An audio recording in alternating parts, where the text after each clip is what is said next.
আর ব্রিটিশরা কখনো আইনটাকে সাধারণ মানুষ তার সুফল ভোগ করুক সেটা চায়নি। আইনের এত অপব্যবহার, গরিবদের উপরে এত আইনের অত্যাচার, এটা ওদের পৃথিবীর কোনো জায়গায় হয় না। যে প্রত্যেক স্টেটে সুপ্রিম কোর্টের বেঞ্চ থাকা উচিত। মমতা ব্যানার্জির জন্য তো এই একটা জায়গাতে সাধারণ মানুষের, সাধারণ কৃষকের বা যাদের জমি হারা হচ্ছেন সরকারের কাছে, তাদের জন্য একটা নতুন বাস্তব আইনের ব্যবস্থা করে দিয়ে গেছে। দেশ স্বাধীন হওয়ার পর ভারতবর্ষের সরকার, ভারতবর্ষের সরকারি পলিসি, এগুলো কোনোটাই ভারতবাসীর হাতে ছিল না। তোমার কিছু করার থাকলে তুমি করো।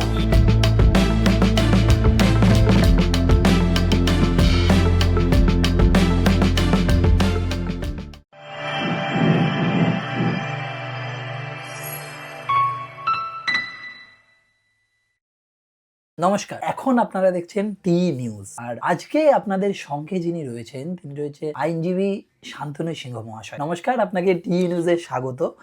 আমাদের দর্শকেরা এর আগে আপনাকে দেখেছে কল্পতরু উৎসবে, যেখানে আপনি এই রায়পুর সংগতি কলোনি, একদমই রায়পুর সংগতি কলোনির হয়ে যে কল্পতরু উৎসবটা আপনি শুরু করেছিলেন, এরই সঙ্গে আমরা দেখেছি যে আপনি সাধারণ মানুষের বিভিন্ন আইন রিলেটেড যে বিভিন্ন অসুবিধা হয়, যেটা মেনলি দরিদ্র সীমার নিচে যারা রয়েছে তাদেরকেও সহায়তা করেন। তো অ্যাজ আ আইনজীবী হিসাবে আমার প্রথম প্রশ্ন যে সাধারণ মানুষের আজকের দিনে দাঁড়িয়ে আইনটাকে ঠিক কিভাবে দেখা উচিত এবং কিভাবে আজকে এই রাজ্যে সাধারণ মানুষের আইন প্রয়োজন। দেখো, প্রথম কথা হচ্ছে আমাদের আইনের যে কনসেপশনগুলো প্রায় সবটাই বেশি ব্রিটিশদের থেকে পাওয়া। আর ব্রিটিশরা কখনো আইনটাকে সাধারণ মানুষ তার সুফল ভোগ করুক সেটা চায়নি। সেই কারণে আইনের সিস্টেমটা, আইনের ব্যাপারটা ওরা সবসময় রাখতে চেয়েছে যে সাধারণ মানুষ যেন ভয় পায়। মানে আইন আমার সমর্থক, আইন আমার পাশে আছে, আইন থেকে আমি আমার জীবনের বেঁচে থাকার, চলার পথে বেঁচে থাকার জন্য, বা আমার যেসব সাংবিধানিক যে স্বীকৃতি, আমার বেঁচে থাকার যে গণতান্ত্রিক স্বীকৃতি, সেগুলো নিয়ে থাকবো আইন, তার জন্য এটা কিন্তু কখনো ব্রিটিশরা চায়নি। এবং আমাদের দেশেও যে নেহেরু আমল থেকে আজকে পর্যন্ত যারা শাসকরা এসছেন, তার প্রত্যেকেই আইনটাকে তাদের মতন করে ব্যবহার করার চেষ্টা করছেন, তাদের বিরোধীদের মারবার জন্য বা বিরোধীদের থামিয়ে দেওয়ার জন্য। এটা বাস্তব, এটা অস্বীকার করে লাভ নেই।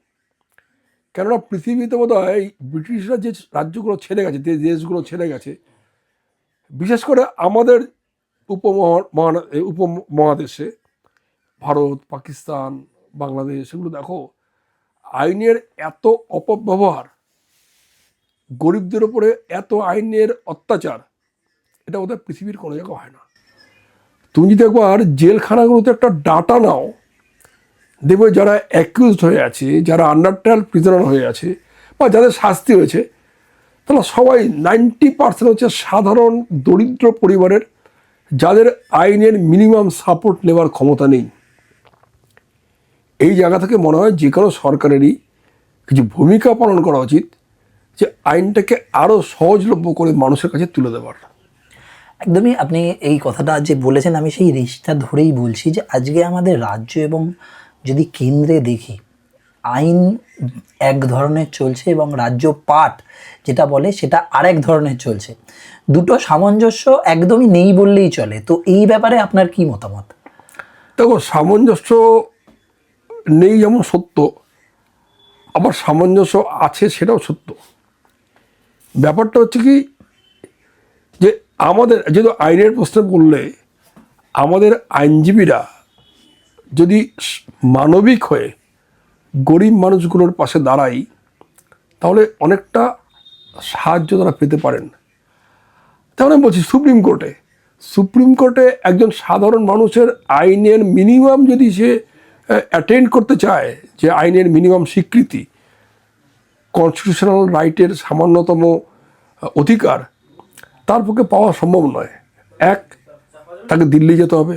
দুই, সেখানকার লয়ার যারা তারা 2-5 টাকা লয়ার নন, আর সাধারণ লয়ারের তো পক্ষে ওখানে কেস করা সম্ভব নয়। তা এই যে ব্যাপারগুলো, এই যে বাঁধনগুলো, এগুলো খোলা উচিত, ছাড়া উচিত, সিস্টেমটা ঠিক করা উচিত। এবং আমার তো মনে হয় এটা যে প্রত্যেক স্টেটে সুপ্রিম কোর্টের বেঞ্চ থাকা উচিত, অন্তত কিছু ক্ষেত্রে, কিছু আইনের ক্ষেত্রে। এবং আইনের এই যে অপপ্রয়োগ আমাদের দেশে হচ্ছে, তার কারণ হচ্ছে, আমি জানি না এর জন্য আমার কন্টেম্প্ট হবে কিনা, বিচারকদের একদম এই আইনের প্রক্রিয়াটাকে নিজের সার্ভিস হিসেবে নেওয়া, চাকরি হিসেবে নেওয়া, তা নয়। যে কারণে দেখা যায়, কয়েকদিন আগে দেখলাম আমরা একটি লোক 21 বছর পরে সুপ্রিম কোর্ট থেকে বেরিয়ে এলেন। তিনি রেপ করেননি, রেপ কেসটা মিথ্যে ছিল, এটা সুপ্রিম কোর্ট রায় দিলেন। 21 বছর কিন্তু তার নষ্ট হলো। তাহলে যে সমস্ত ক্ষেত্রে অ্যাপিলগুলো অনেক আগে করা উচিত, যে যাবজ্জীবন কারাদণ্ড, আমি ক্রিমিনাল সাইডে বলছি, যাবজ্জীবন কারাদণ্ড বলো বা 7 বছরের বেশি শাস্তি হয়েছে এরকম কোনো, সেগুলো মনে হয় অ্যাপিলগুলোকে খুব তাড়াতাড়ি আলাদা বেঞ্চ করে এগুলো তাড়াতাড়ি নিষ্পত্তি করা উচিত। কারণ 21 বছর পরে যখন এক ভদ্রলোক বেরিয়ে আসছেন তিনি রেপ করেননি বলে, বা 15 বছর পরে যখন একজন বেরিয়ে আসছেন তিনি মার্ডার করেননি, ভুল মামলা ছিল বা ফলস মামলা ছিল, তখন তো দুঃখজনক।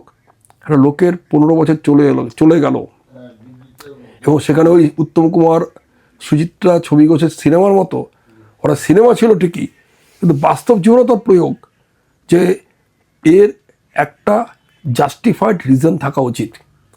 এবং কয়েকদিন আগে আমি দেখছিলাম দিল্লি হাইকোর্টের কোনো একজন বিচারপতি বোধহয় রিটায়ার করবেন, তার রিটায়ারমেন্টের আগের দিন ওনাকে যে ফেয়ারওয়েল দেওয়া হয়েছিল, অদ্ভুত সুন্দর একটা কথা বলেছিলেন, এ জাজ শুড জাজ হিমসেলফ বিফোর প্রোনাউন্সিং ভার্ডিক্ট। এটাই হওয়া উচিত, যেটা রবীন্দ্রনাথ বলেছেন, যে যখন তোমার হৃদয় কাঁদবে শাস্তি দিতে গেলে, তখন সেই শাস্তি হচ্ছে সত্যিকারের শাস্তি। জাজমেন্ট, ভার্ডিক্ট জাজেরা যখন দেবেন, তখন সেটা কখনো একটা প্রতিহিংসা পরায়ণ হয়ে দেওয়া উচিত নয়, বা ইগোইস্টিক হয়ে দেওয়া উচিত নয়, এটা আমার মনে হয়। অবশ্যই আপনি এই কথাটা ধরে আরও একটা প্রশ্ন আপনার কাছে ছুড়ে দিচ্ছি, যেটা হলো কি, আপনি নিজে আইনজীবী হয়ে আপনি একটা জিনিস জানান, যিনি আর কি এই মুহূর্তে রাজনীতি করছে অ্যাক্টিভভাবে, উনি নিজে কি কখনো কোর্টে গিয়ে সওয়াল করতে পারবেন, যদি নিজে এসে এখন যদি কোনো রাজনীতিবিদ হন? না, এখানে যে পরিপ্রেক্ষিতে তুমি কথাটা বলতে চেয়েছো সেটা হচ্ছে মাননীয় মমতা ব্যানার্জি সুপ্রিম কোর্টে অ্যাপিয়ার। সুপ্রিম কোর্ট কেন, ভারতবর্ষের যে কোনো কোর্টেই নিজের মামলা নিয়ে লড়া যায়, এটা জানা উচিত। আমার মামলা in person with the permission of the court, যে কোনো লোয়ার কোর্ট থেকে আরম্ভ করে সুপ্রিম কোর্ট পর্যন্ত নিজের মামলা নিজে লড়া যায়। তো এই ক্ষেত্রে কিন্তু একটা যে বারে বারে ভুল কথা বলা হচ্ছে যে মমতা ব্যানার্জি আইনজীবী, কোথায় আইনজীবীদের নাম তো নেই ওখানে, কারণ বিভিন্ন পেপারে দিচ্ছে না এই মমতা ব্যানার্জির নাম কোথায়, আমার হচ্ছে একটা ভুল ইন্টারপ্রিটেশন। মমতা ব্যানার্জির আন্দোলনে, জমি আন্দোলনে মমতা ব্যানার্জি একটা পজিটিভ কাজ করে গেছেন। এর আগে আমাদের যে ল্যান্ড অ্যাকুইজিশন অ্যাক্ট ছিল 150 বছরের পুরনো, ওই 120 বছরের পুরনো, সেই অ্যাক্টে বারে বারে কী হচ্ছে, তোমার জমি সরকার নিয়ে নেবে, তোমার কিছু বক্তব্য নেই, সরকার টাকা দেবে সরকারের মতন করে, তোমার জমির দাম 100 টাকা, সরকার তোমাকে দিচ্ছে 10 টাকা। তারপরে আইনটা হচ্ছে রেফারেন্স কেস করো, অর্থাৎ ওই পাশাপাশি জমি কত টাকায় হাইয়েস্ট বিক্রি হয়েছে সেই রেফারেন্স তুমি কোর্টে জমা দাও, সেই জমা দিয়ে তার কেস চলবে 50 বছর 100 বছর, তুমি পাবে না। আমি এখনও বলছি, বেহালা, সরসনা যে কোঅপারেটিভগুলো, সরকার সেই টাকা, সেই জমিগুলোর মানে বামফ্রন্ট সরকার সেই জমিগুলো নিয়েছিল 1,500 টাকা করে, 2,000 টাকা করে, যখন ওখানে ম্যাক্সিমাম মানে 15,000 টাকা করে, যখন ওখানে জমির দাম 2 লাখ 3 লাখ টাকা কাঠা। সেই লোকগুলো কোর্টে রোজ ঘুরে যায়, কোনোদিন রেফারেন্স কেস আর হয় না। মমতা ব্যানার্জির আন্দোলনের ফলে যেটা হয়েছে, এখন জমি তোমাকে নিতে হলে মার্কেট ভ্যালু তোমাকে দিতে হবে, অর্থাৎ রেফারেন্স কেস করে মার্কেট ভ্যালু আনো, আমি এখন 2 টাকা দেবো, জমির দাম 50 টাকা, তারপরে তুমি রেফারেন্স কেস করে 50 বছর পরে কী করে, পরের ব্যাপার, তুমি মারা যাবে, তোমার ছেলে মারা যাবে, তোমার নাতি এসে কেস লড়বে। মমতা ব্যানার্জি তো এই একটা জায়গাতে সাধারণ মানুষের, সাধারণ কৃষকের বা যাদের জমি হারা হচ্ছেন সরকারের কাছে, তাদের জন্য একটা নতুন বাস্তব আইনের ব্যবস্থা করে দিয়ে গেছেন। এটা সিঙ্গুর আন্দোলনের একটা প্লাস পয়েন্ট, যেটা অন্য কেউ বলে না। মমতা ব্যানার্জিকে যতই খারাপ বলা হোক, জমি ধ্বংস, কৃষি, এই সিঙ্গুর ধ্বংস করেছে, শিল্প ধ্বংস করেছে, যাই বলা হোক না কেন, that is the plus point. যেটা আইন, ড্রাকোনিয়ান আইন, যে আইনে তোমার জমি গভর্নমেন্ট নিয়ে নেবে, তার মতন টাকা দিয়ে তুমি বাস্তব টাকা পাবে না, মার্কেট ভ্যালু পাবে না, সেটা মমতা ব্যানার্জি কিন্তু এই যে সিঙ্গুর আন্দোলনের ফলে একটা ডাইমেনশন তৈরি হলো, সুপ্রিম কোর্টের গাইডেন্সে একটা নতুন করে জিনিস তৈরি হলো, নতুন আইন প্রণয়ন হলো, আইনের রেকটিফিকেশন হলো, এবং তার ফলে তোমার জমি মার্কেট প্রাইসেই কিনতে হবে, সরকারের ইচ্ছে মতো টাকা দেওয়া চলবে না। এটা কিন্তু মমতা ব্যানার্জি করে দিয়ে গেছেন। এই পয়েন্টটা তোলেন না, আমি আজকে বললাম। যদি নিরঙ্কুশ সংখ্যাগরিষ্ঠতার কথা বলি, তাহলে মোদী 1 বছর একটি ভোটে কিন্তু তিনি নিরঙ্কুশ সংখ্যাগরিষ্ঠতা পেয়েছিলেন, অবশ্যই কেন্দ্রে। তো সেই সময় থেকে শুরু করে এখনো পর্যন্ত যদি দেখি, অবশ্যই আমরা যদি ভারতের হয়ে দেখি, ভারতের কিছু ক্ষেত্রে হয়তো উন্নতি হয়েছে, বিশ্বের দরবারে নামটা উজ্জ্বল হয়েছে কিছু ক্ষেত্রে, কিন্তু সে তারই সঙ্গে বিভিন্ন জায়গায় জিনিসপত্রের দাম বাড়া থেকে শুরু করে চাকরি হারানো অনেক কিছু ঘটেছে। এবং বেশ কিছু আমরা যদি খবরে দেখি, তাহলে বেশ কিছু এমএনসি আমাদের এই দেশ থেকে চলে গিয়েছে। সোনার দাম বাড়া থেকে শুরু করে গ্যাসের দাম এগুলোও বেড়েছে। এই সম্পর্কে আপনি কি বলবেন? তো তোমাকে একটা জিনিস বুঝতে হবে, দেশ স্বাধীন হওয়ার পর ভারতবর্ষের সরকার, ভারতবর্ষের সরকারি পলিসি, এগুলো কোনোটাই ভারতবাসীর হাতে ছিল না। শুনে অবাক লাগবে, ভারতবাসীর হাতে ছিল না বলে, যারা তখন দেশ চালিয়েছে, নেহরু বলো বা এদের যারা সাঙ্গপাঙ্গ আছে, they are all part of deep state, all part of deep state. আজকে আমি দেখছিলাম নরেন্দ্র মোদীর একটা ভাষণ, যে ওই সময় ইরানে জওয়াহরলাল নেহরুকে যখন জিজ্ঞেস করা হলো যে what is the problem in your country, উনি বলেছিলেন 33 crore, অর্থাৎ 33 কোটি ভারতবাসী, তারাই আমার সমস্যা। পরবর্তীকালে ইন্দিরা গান্ধী এই একই জিনিস যখন ইরানে গিয়েছিলেন এবং জিজ্ঞেস করা হয়েছিল, ওই একই কথা বলেছিলেন 55 crore, অর্থাৎ 55 কোটি। 55 কোটি জনগণ হচ্ছে আমার সমস্যা, সমস্যা, প্রবলেম। কারণ প্রথম দিন থেকে এটা ডিপ স্টেটের আন্ডারে ভারতবর্ষ, এই বিজেপি, বাজপেয়ী বা পরবর্তীকালে নরেন্দ্র মোদীর আগে পর্যন্ত ভারতবর্ষ যারা শাসন করেছে, তারা হচ্ছে নেহরুর মতন লোকেরা, যাদের কথাই ছিল যে I am a Muslim by religion, Christian by culture, and accidentally Hindu by birth.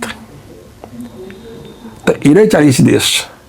আজকে হিস্ট্রি বলো, আজকে এডুকেশন বলো, আজকে জার্নালিজম বলো, এই পুরো সিস্টেমগুলো, আইএস বলো, আইপিএস বলো, এই পুরো সিস্টেমগুলো হচ্ছে ওই জেএনইউ মার্কা লোকেরা চালিয়েছে, যাদের কাছে commitment to their ideology, not to their country. তো ওখান থেকে একটা জিনিসকে বের করে আনা নট এ ইজি টাস্ক। তো নরেন্দ্র মোদী করছেন। 370 ধারা বাতিল হবে, এটা কখনো কেউ ভাবেনি। আজকে আমেরিকার মতন দেশকে করার তুলে বলবে যে তোমার কি পলিসি আমার দরকার নেই, আমি আমার পলিসি নিয়ে চলবো, আমি আমার দেশের ভালোটা নিয়ে চলবো, তোমার দেশের কি পলিসি নিয়ে আমি ডোন্ট বদার ফর দ্যাট। এটা নরেন্দ্র মোদী করতে পেরেছেন, নরেন্দ্র মোদী আমরাই করতে পেরেছেন, জয়শঙ্কর করতে পেরেছেন। এই স্ট্রং, স্টেডি, বোল্ড লিডারশিপ, এটা ভারতবর্ষে আজকে আছে। একটা ইন্ডিপেন্ডেন্ট ফরেন পলিসি আছে। ওই নেহরুর মতো ফরেন পলিসি ছিল না বা নেই। আজকে আমেরিকার দিকে চোখ তুলে ভারতবর্ষ বলতে পেরেছে রাশিয়ার তেল কিনবো, তোমার কিছু করার থাকলে তুমি করো। আজকে পাকিস্তানে ব্রহ্মস মেরে আমেরিকার ইনস্টলেশন, কখনো পাকিস্তানে যে অ্যাটমিক যা ইনস্টলেশন ছিল ওটা কখনো পাকিস্তানের নয়, American control, American leadership, American অ্যাডমিনিস্ট্রেশনের কন্ট্রোলে সেটাকে মারতে পেরেছে because of this strong leadership.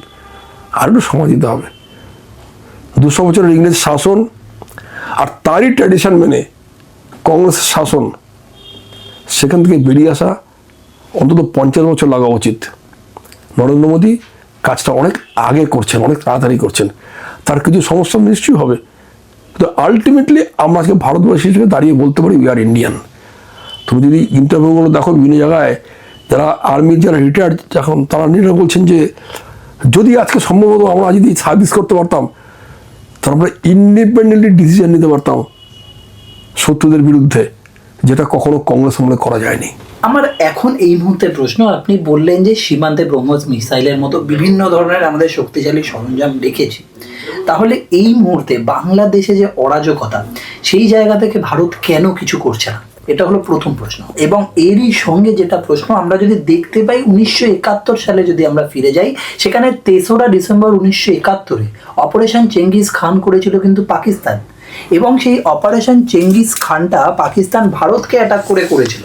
তারপর ভারত যুদ্ধে নামে এবং ইস্ট পাকিস্তানকে স্বাধীন করে। তো সেই জায়গাটায় দাঁড়িয়ে বাংলাদেশ যে ভারতের বিপক্ষে যাচ্ছে, তাতে বাংলাদেশের বিপক্ষে ভারতের কোনো নড়াচড়া নেই কেন?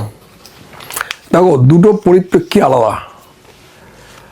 বাংলাদেশের 1971 যুদ্ধ আর আজকের যে কন্ডিশন সেটা এক নয়। খেয়াল রাখতে হবে তোমাকে, অফিসিয়ালি ইন্দিরা গান্ধী বা ভারত সরকার যুদ্ধ তখনই করলো যখন পাকিস্তান আমাদের অ্যাটাক করেছিল, তার আগে কিন্তু নয়। একটা জিনিস মাথায় রাখতে হবে, বাংলাদেশকে দখল করে নেওয়ার জন্য ভারতবর্ষের 1 ঘন্টা সময় দরকার নেই, not even 1 hour. So Bangladesh is the factor. বাংলাদেশের দুটো জিনিস মাথায় রাখতে হবে, একটা হচ্ছে বাংলাদেশ একটা স্বাধীন দেশ, অন্ততপক্ষে ওর ভেতরে কী আছে না আছে, কতটুকু শক্তি আছে না আছে সেগুলো নয়, এটা স্বাধীন দেশ পৃথিবীর মানচিত্রে। একটা স্বাধীন দেশে ধুম করে হস্তক্ষেপ করা যায় না। দ্বিতীয়ত যেটা বড় প্রশ্ন, বাংলাদেশে সরকার যা কেন্দ্রীয় সরকার কি করছে না করছে আমরা এখান থেকে বসে বুঝতে পারবো না। তো এটা মাথায় রাখতে হবে যে বাংলাদেশ আজকে পুরোপুরি মৌলবাদীদের দ্বারা পুষ্ট এবং তুষ্ট, এবং সেই সুযোগটাকে লাগাচ্ছে চীন, আমেরিকা এবং পাকিস্তান। সেটার জন্য ভারতবর্ষ তার সীমান্ত ডিফেন্স করা, তার সীমান্তকে শক্তিশালী করার সমস্ত ব্যবস্থা করছে। আমরা কয়েকদিন আগে দেখেছি যে আমাদের যে চিকেন নেক বলে যে জায়গাটা, সেই জায়গাটাকে নিয়ে কি ভাবনা চিন্তা ভারতবর্ষ সরকার করেছে। তার এখানে 4টে ক্যাম্প বসিয়েছে এবং নতুন করে চিন্তা হচ্ছে যে আন্ডারগ্রাউন্ড রেল লাইন যোগাযোগ করার, যেন কোনোভাবে এটাকে ব্যতিব্যস্ত করতে না পারে কোনো বিদেশি শক্তি। বাংলাদেশের ক্ষেত্রে আমি তোমাকে একটা কথা বলি, শুধু আমরা কেন্দ্রীয় সরকার করছে না, কেন্দ্রীয় সরকার করছে না, কেন্দ্রীয় সরকার করছে না বলে যাচ্ছি, আমরা কি করছি আমি আরো পরিষ্কার বলি। বাংলাদেশের আজকের লড়াই হিন্দু মুসলমানের লড়াই।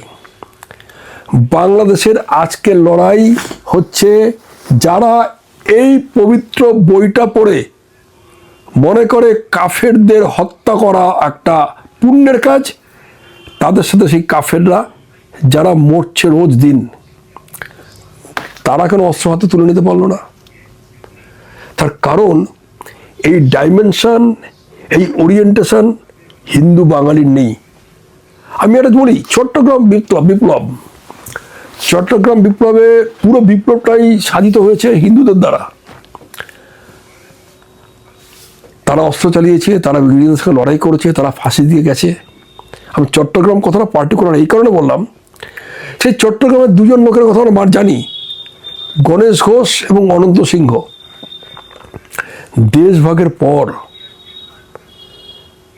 তারা হিন্দুদের অর্গানাইজ করে ওই সমস্ত মুসলিম লীগের মৌলবাদীরা যারা ওখানে হিন্দুদের তাড়িয়েছে, ওখান থেকে তাড়াতে চেয়েছে, তাদের দুটোকে মারতে পেরেছিলাম। অনন্ত সিং, গণেশ ঘোষ এখানে পালিয়ে এসেছেন। গণেশ ঘোষ তো সিপিএমের প্রার্থী হয়ে গেলেন, তারা তো মৃত্যুকে ভয় পাননি, তারা লড়াইকে ভয় পাননি। কিন্তু ওই ওরিয়েন্টেশন আমাদের ছিল না, আজও নেই। তা শুধু সরকার কেন করলো না বলছি, সরকার কি করবে? সরকারের কি করার অধিকার আছে? কি করতে পারে যতক্ষণ সেই দেশের মানুষ সচেতন না হয়। তো বাঙালি যতদিন নিজেরা স্বাধীনভাবে স্বাভিমানী না হবে, লড়াইয়ের ক্ষমতা অর্জন না করবে, সেই লড়াইয়ের ওরিয়েন্টেশন না তৈরি করতে পারবে, কোনোদিন কোনো সরকারি হোক, রাজ্য বলুন কেন্দ্র বলুন, তারা কোনোভাবে এই সমস্যার সমাধান করতে পারবে না।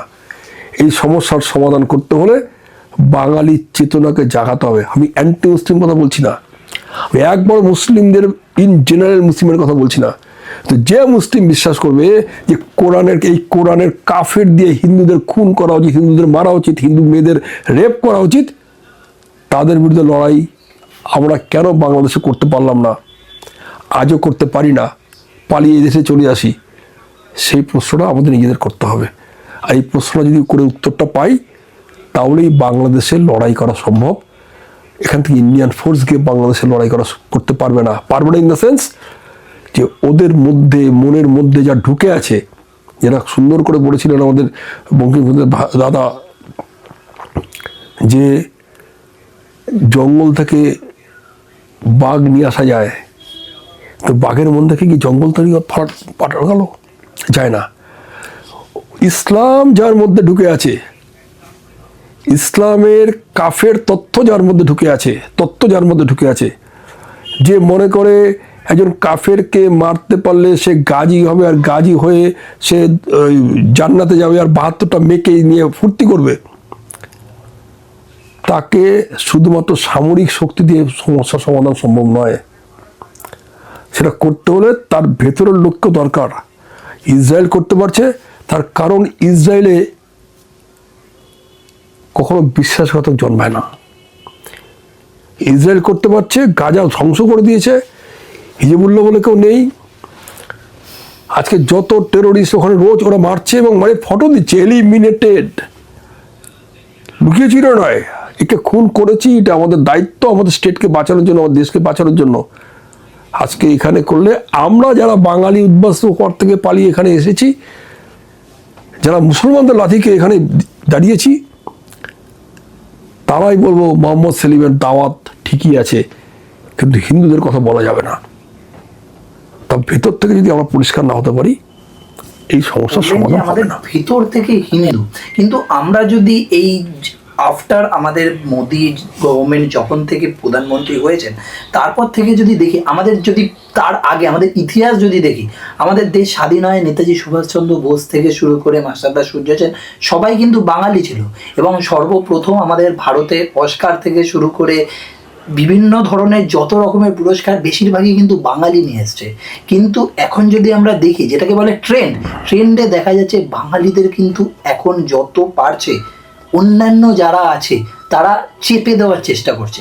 এটা হলো প্রথম কথা। এরই সঙ্গে আমি আরও একটা কথা বলতে চাই, যে আমাদের এই মুহূর্তে আমাদের হিন্দু ধর্মের অন্যতর কাণ্ডারি যেটা হলো নরেন্দ্রপুর রামকৃষ্ণ মিশন, সেখানেরই যিনি তৈরি করেছেন স্বামী বিবেকানন্দ বলেছিলেন খালি পেটে ধর্ম হয় না। সেই জায়গায় দাঁড়িয়ে আমাদের এই মুহূর্তে দেশের যে চাকরির অবস্থা, তারা যদি ঠিকঠাক খেতে না পায় দুবেলা ভাত, তাহলে তো তাদের ওই পূর্ণিমার চাঁদ ঝলসানো রুটির মতো সুকান্তের ওই রকম একটা ইস্যু তৈরি হবে। তাহলে সে কিভাবে ধর্মের জায়গায় যাবে? আগে তো চাকরি, আগে নিজে বাঁচলে, একটা কথা আছে আপনি বাঁচলে অন্যের নাম। তো সেই জায়গায় দাঁড়িয়ে সাধারণ মানুষকে যতক্ষণ না একটা প্রপার শেল্টার দিচ্ছে, খাদ্য বস্ত্র বাসস্থান, সেই জায়গাটা যতক্ষণ না দিচ্ছে, ততক্ষণ কি করে এই মানসিকতা চেঞ্জ হবে? আজকে দেখতে পাচ্ছি বিভিন্ন হিন্দু ধর্ম থেকে অন্যান্য ধর্মে ধর্মান্তরিত হচ্ছে বিভিন্ন জায়গায় পয়সার বিনিময়ে। তো এই জায়গাটা রোখার জন্য কি কি প্রয়োজন, এবং এই যে সিচুয়েশনটা দাঁড়িয়েছে, এইটা কিভাবে ঠিক করা যেতে পারে? আমি তো প্রথম উত্তরটা দিই। প্রথম প্রশ্ন, যে বাঙালিদের সবাই চেপে দিচ্ছে, তাই তো? 14ই জানুয়ারি এই বছর 2026, 14ই জানুয়ারি আমি সকালবেলায় বম্বে যাই কয়েকটা অ্যাসাইনমেন্ট নিয়ে, 18ই জানুয়ারি ব্যাক করি। 14ই জানুয়ারি যে হোটেলে আমি ছিলাম, সেই হোটেলে রাত্রিবেলা খুব চেঁচামেচি শুনতে পাই, পাশের ঘরে চেঁচামেচি হচ্ছে। দরজা খুলে বেরোই, কী ব্যাপার দেখি, বেশ কিছু লোক চিৎকার চেঁচামেচি করছে, ম্যানেজার সব জমে গেছে। কী ব্যাপার? না, আমাদের মদ সাপ্লাই দিতে হবে, বার খুলে মদ সাপ্লাই দিতে হবে। তারা জোরাতে বললেন যে আমাদের পক্ষে মদ সাপ্লাই দেওয়া সম্ভব নয়, কারণ এখানে এখন রেস্ট্রিকশন করা হয়েছে, আগামীকাল ভোট। আমি 14 তারিখ সকাল 10টার সময় ওখানে পৌঁছেছি, সারাদিন ঘুরেছি আমার কাজে, কোনো জায়গায় বুঝতে পারিনি ওখানে ইলেকশন আছে। রাত্রিবেলায় মদের গল্প না হলে আমি জানতেই পারতাম না এখানে ইলেকশন আছে। যার কাছে গিয়েছিলাম তিনি বাঙালি, দুর্গাপুরের ছেলে, ইঞ্জিনিয়ার, ওখানেই সেটেল করে গেছেন। তাকে বললাম ভাই আমাকে একটা গাড়ি দাও পরের দিন। বলে কেন? বললাম কয়েকটা জায়গায় আমি ঘুরবো। বলো আপনি তো জার্নালিস্ট হন, আপনাকে তো প্রবলেম হবে। আর ভাই প্রবলেম হলে আমি সেটা সামনে নেবো, ওটা আমার দায়িত্ব। কতটুকু আমার লক্ষণ রেখা আমি জানি। আমি গাড়ি নিয়ে বেরোলাম এবং বেশ তোমাকে ছবি আমি পাঠাবো, সেগুলোতে বেশ কিছু বুথ আমি কাভার করলাম। 2 জায়গায় পুলিশ জিজ্ঞেস করলেন যে আপনি কে, কোথা থেকে এসেছেন, কেন কীভাবে তুলছেন। আমি বললাম যে আমি বেঙ্গল থেকে এসেছি, আমি কম্প্যারিজম স্টাডি করতে চাই the election in Bombay and election in West Bengal. তা সবাই বললেন ঠিক আছে করুন, কোনো অসুবিধা নেই। কয়েকজনের ইন্টারভিউ নিলাম, অদ্ভুতভাবে সব পাশাপাশি ভোটে গল্প করছে। এই কারোরটা কেউ বিজেপির, কেউ শিবসেনার, কেউ আম্বেদকরের পার্টির, প্রত্যেকে ছোটো ছোটো জলের বোতল দিচ্ছে। একটা লোকের সঙ্গে একটাকে বানাবানি নেই, তর্ক নেই, ঝামেলা নেই, ঝগড়া নেই, গল্প করছে। পশ্চিমবঙ্গের চিন্তা করো তো, এটা পশ্চিমবঙ্গের চিন্তা করো। তা এর দায় কি অবাঙালিদের? এর দায় কি বিহারিদের? এই দায় কি গুজরাটিদের? এই দায় কি মারোয়াড়িদের? এই দায় কি উত্তরপ্রদেশের লোকের? দায় আমার নয়। আজকে আমরা প্রথম দিন থেকে স্বীকার করে নিচ্ছি যে রাজনীতি হচ্ছে আমাদের গায়ের চামড়া, রাজনীতি আমাদের জামা নয়। ওরা রাজনীতিটাকে আমরা ধরে রাখবো সব কিছুতে। সকালবেলা উঠে পৃথিবীর সমস্ত সমাধান চায়ের দোকানে রাজনীতিতে শেষ। তা এর দায় কি মারোয়াড়িদের? এর দায় কি অন্যদের? যেটা তুমি বললে যে ওরা চেপে দেওয়ার চেষ্টা করছে। তুমি যদি দুর্বল হও সবাই চাপবে, তুমি যদি অসৎ হও সবাই চাপবে, তুমি যদি মানে কি বলবো পথভ্রষ্ট হও তোমাকে সবাই ইউজ করবে। এটা বোঝার চেষ্টা করো। আমাদের আগে ফার্স্ট পরিচয় তুমি কে, কি পার্টি করো, ওদের কোনো সেটা নয়। কিন্তু আমি নিজে তোমাকে আমি পাঠাবো ছবিগুলো। আমি নিজে আই ওয়াজ প্রেজেন্ট দেয়ার। 14, 15, 16, 17, 18 তারিখে ব্যাক করলাম। 16 তারিখ ওখানকার জন্য বললো রাত্রিবেলা চলুন আমরা সব খাওয়া দাওয়া করো, কি জিত মানাবো। 16 তারিখ আমরা খাওয়া দাওয়া করলাম সবাই মিলে। সেখানে কংগ্রেসের লোকও এসছে, এনসিপির লোকও এসছে, বিজেপির লোক এসছে। ইলেকশন শেষ, গল্প শেষ। এটা বললাম প্রথমটা। দ্বিতীয় তুমি যেটা বলছো, কখনো আমি কাউকে খালি পিঠে ধর্ম করতে বলছি না। এই ধর্ম আর রিলিজিয়ান পার্থক্যটা বুঝতে হবে। ধর্ম মানে কি? তুমি আজকে এখানে আমার একটা ইন্টারভিউ নিতে এসছো কেন? এটা তোমার ধর্ম। তুমি যে একটা পেপারের কাজ করো বা তুমি যে টার্গেট নিয়ে তুমি প্রসিড করছো, সেই ধর্ম তোমাকে বলছে এটা ইন্টারভিউ নাও। আমি যদি খুব ছেদকতায় বলি যে বাঘের ধর্ম হচ্ছে মাংস খাওয়া, তুমি আর ট্রান্সলেশন করতে পারবে? ধর্মের যদি ট্রান্সলেশন রিলিজিয়ান হয়, মিনিং রিলিজিয়ান হয়, the religion of tiger is to eat meat, করতে পারবে? পারবে না। এগুলো গুলিয়ে দেওয়ার ব্যাপার। হিন্দু, মুসলিম, খ্রিস্টান প্রশ্ন নয়। হিন্দু কথার মানে হচ্ছে যার ওয়ে অফ লাইফ,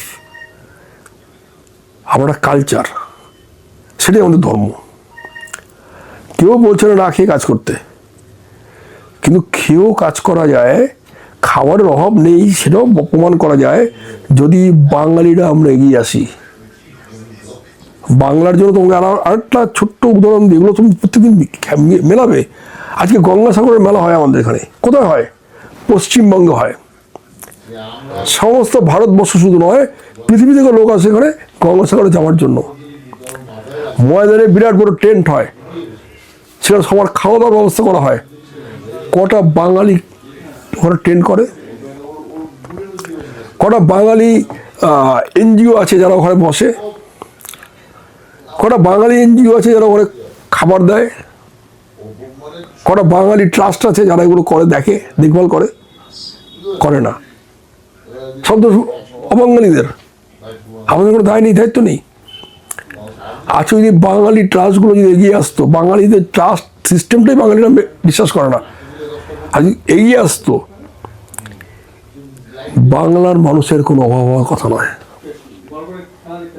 কিন্তু ওইভাবে আমরা চিন্তা করিনি। আমাদের সমস্ত চিন্তা ভাবনাই ঘুরে এসছে যে দায় হচ্ছে অন্যের, আমার কোনো দায় নেই, আমার কোনো দায়িত্ব নেই, আমার শুধু ভোগ করে। এবং এরা কমিউনিস্টরা ঢুকিয়ে গেছে। আজকে সিপিএম পার্টি বলো বা কমিউনিস্ট মেন্টালিটি বলো, ঢুকিয়ে গেছে তোমার কোনো দায় দায়িত্ব নেই, তোমার শুধু পাওয়া দায়িত্ব, তুমি শুধু পাবে। এটা আমাদের মজ্জায় মজ্জায় ঢুকে গেছে। এখান থেকে যতক্ষণ বেরোতে না পারবো, কোনো রাজনীতিবিদ যারা ভাবছে বিজেপি পাওয়ার এলে পশ্চিমবঙ্গ শুদ্ধ হয়ে যাবে, কিচ্ছু হবে না। মানুষের মানসিকতার কাছে যদি না পাঠাতে হয়, আর তার জন্য বিশেষ করে তোমাদের দায়িত্ব বিশেষ করে বেশি, যারা প্রেসের লাইনে আছে, যাদের কথা লোকে শুনে, যারা লোকের কাছে পৌঁছতে পারে তাদের কাগজ নিয়ে, তাদের ভিডিও নিয়ে, তাদের সিস্টেম নিয়ে, তাদের দায়িত্ব আরও বেশি করে যে মানুষকে বোঝানো যে তুমি প্রথমে রাজনীতির মানুষ নও, you are a social animal first, then you are a political animal. আর আমাদের বাংলায় আমাদের ঢুকে গেছে, আমার প্রথম পরিচয় আমি পলিটিক্যাল অ্যানিমেল, আমি তৃণমূল, আমি কংগ্রেস, আমি বিজেপি, তারপরে যা হওয়ার হোক। এর দায়িত্ব আমাদের নিতে হবে, সবাইকে নিতে হবে।